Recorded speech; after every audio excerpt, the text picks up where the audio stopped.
Bonjour, aujourd'hui un petit problème de Tu Yan Bui, un problémiste indonésien euh, remarquablement fort, un grand maître très élégant qui a souvent fait de magnifiques problèmes. C'est un problème à maton de cou. J'ai mis sous le diagramme, vous trouverez toutes les coordonnées, le nom de l'auteur, le lieu de la publication, la position en algébrique et aussi la position en fen, de telle manière que vous puissiez prendre la position chez vous si vous voulez la copier sur votre ordinateur et la chercher à tête reposée ou dans d'autres circonstances ou avec votre téléphone, enfin comme vous voulez, de telle manière que ça soit facile. C'est un problème que je vous invite à chercher à résoudre. Il est très très agréable à résoudre, il est fait pour être résolu. C'est un problème à la fois magnifique, très intéressant à résoudre et très joli à regarder une fois qu'on l'a résolu. Donc voilà, je commence à faire une description rapide de telle manière que vous puissiez vous rendre compte de ce qui se passe, ou si vous voulez commencer à résoudre, vous résolvez tout de suite.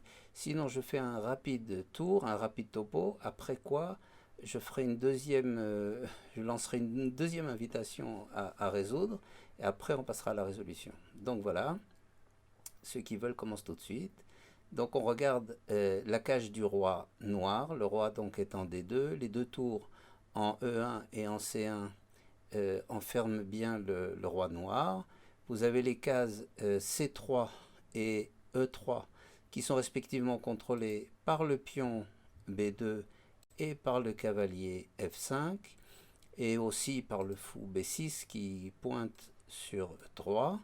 Vous avez le pion en D3 qui est contrôlé et cloué par la dame et aussi contrôlé par le pion et aussi contrôlé à travers le pion par le fou B1 si jamais le pion joue. Il y a le cavalier A5 qui contrôle les cases B3 et C4. On va les mettre dans une autre couleur pour que ça soit un peu plus... Voilà, comme ça. Et voilà. Et vous avez le roi blanc qui se trouve en H6 et qui demande rien de spécial, qui pourrait éventuellement recevoir des échecs si la dame D6, la dame blanche bougeait, la dame noire a des possibilités de faire des échecs sur la sixième rangée en haut. Donc ça c'est pour la description. Oui, vous avez aussi, on peut dire, il y a le cavalier F1 noir qui contrôle la case 3 de telle manière à ce qu'on ne puisse pas mater immédiatement avec fou B6 E3. Donc on a fait un petit tour de la situation. Ceux, encore une fois, qui veulent résoudre peuvent le faire maintenant de nouveau. Et on donne encore quelques petites explications. Vous avez des maths qui pourraient se passer. La dame vise D3, elle vise B4, et la dame noire contrôle, elle, ces cases-là. Donc vous avez un contrôle de la dame noire sur D3 et un contrôle sur B4. Par ailleurs, le cavalier A5 vise C4 et vise B3, mais aussi la dame noire contrôle ces deux cases. Donc on se trouve avec une dame noire qui contrôle en fait 4 mates. C'est-à-dire vous avez une dame extrêmement surchargée. Mais néanmoins, malgré la surcharge de la dame noire, on ne peut pas la dévier pour mater après. Vous pouvez vérifier, si vous faites cavalier prend B3, donc les deux mates de la dame en B4 et en D3 restent contrôlés. Si vous faites cavalier prend C4, cavalier C4 échec, dame prend C4, les deux mates de la dame restent pareil contrôlés. Et de la même façon, si dame fait dame B4 échec, la dame en B4 contrôle encore B3 et C4. Et de la même façon, si vous la déviez sur D3, dame prend D3 échec, la dame noire en D3 contrôle de nouveau B3 et C4. Donc bien que la dame noire contrôle 4 mates, on ne peut pas la dévier pour mater après. Donc on est obligé de trouver quelque chose d'autre. Par ailleurs, si on mettait le trait au noir, la dame, il faut vérifier ça aussi, chaque chose en son temps, ça je vous laisse pour l'instant faire tout seul. La dame en fait ne peut pas jouer parce que si elle joue, par contre, un des 4 mat sera libéré et il faudra bien vérifier pour chacune des cases, mais euh, la dame noire, si elle joue, elle laissera passer un de ces 4 mats là.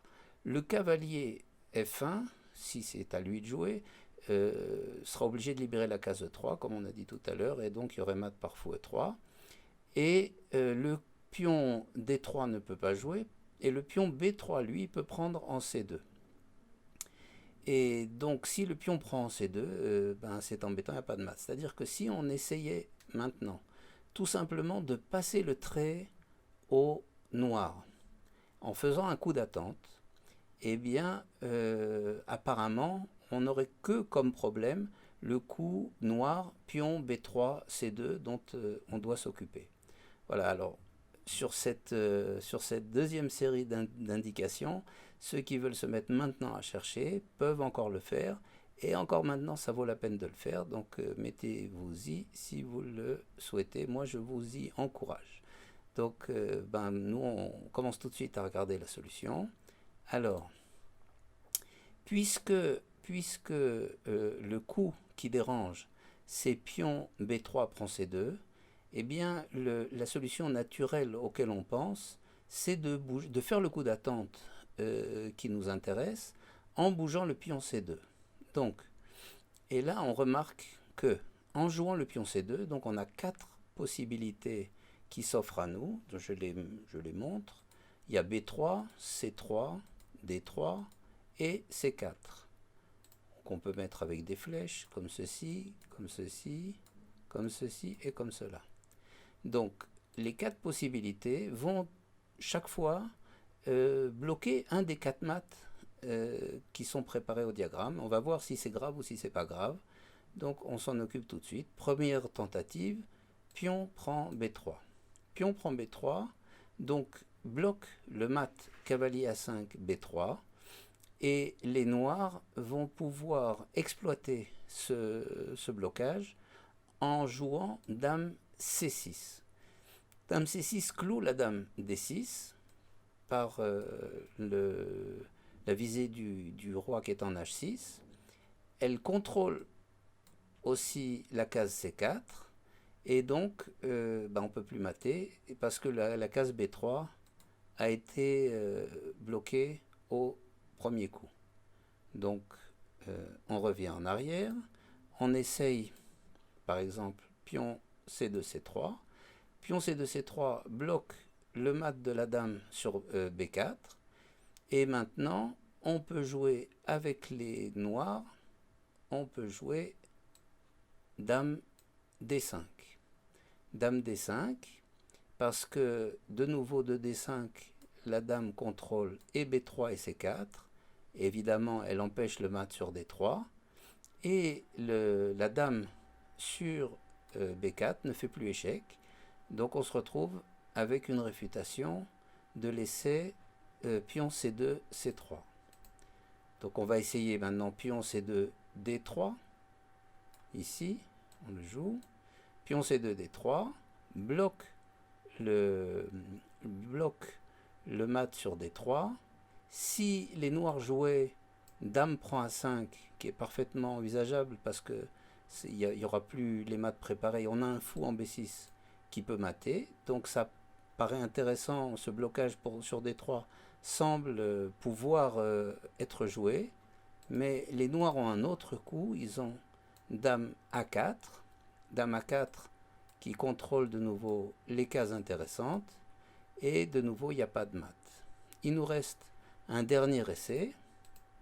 Le dernier essai, c'est pion C2, C4. Pion C2, C4 qui bloque la case C4 et pour ce motif est réfuté par dame B6 qui cloue la dame blanche et qui continue de contrôler B3.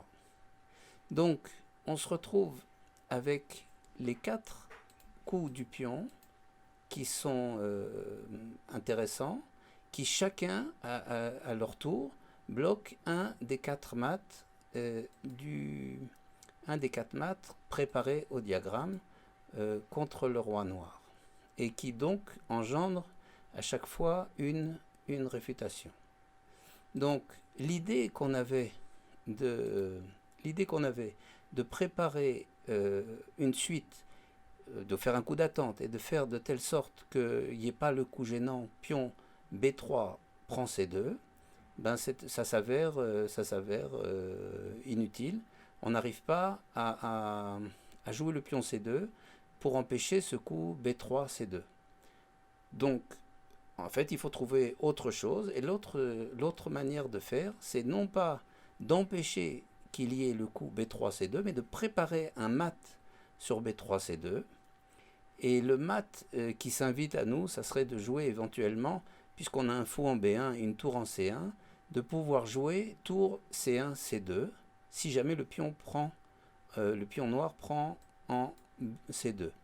Donc préparez ça, ce qui n'est pas possible immédiatement puisque la case E1 est gardée par la tour C1.